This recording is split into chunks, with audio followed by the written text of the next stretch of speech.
You hit every deadline. You answer every email before it's cold.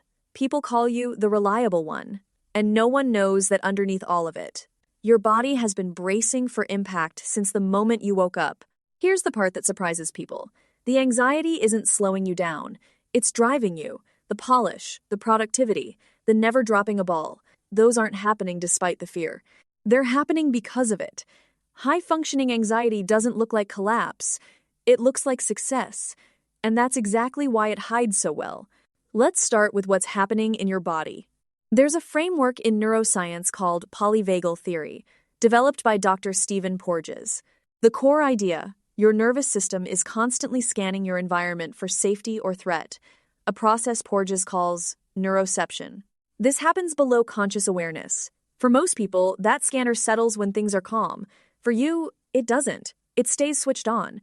Low grade, always humming. You're not in a panic attack. You're in something quieter, a chronic, sympathetic leaning arousal that just never fully lets go. So why is your scanner stuck on? One influential answer comes from attachment theory.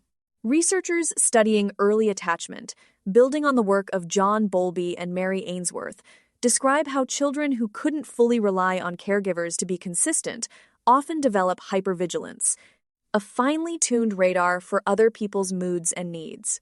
If, as a kid, you learned that staying alert kept things safe, that being good, being useful, being ahead of the problem kept the peace, then anxiety and achievement got wired together.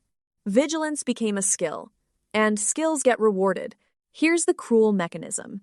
Every time your anxiety pushes you to over-prepare, and it works, you get praised, promoted, trusted. The discomfort produced a good outcome, so your brain files it as, this strategy is correct.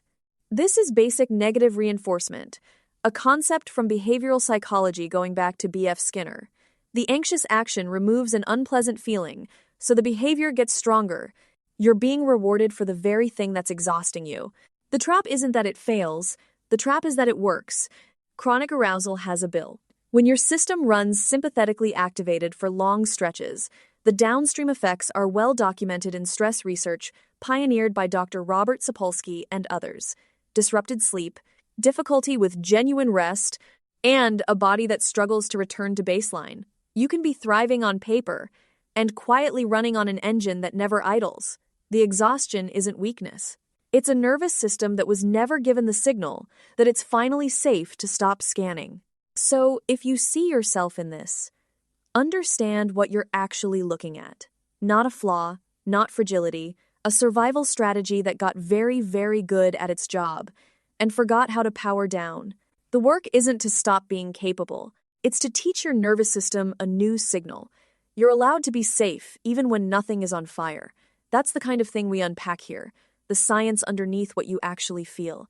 If that's what you're here for, subscribe and stay curious.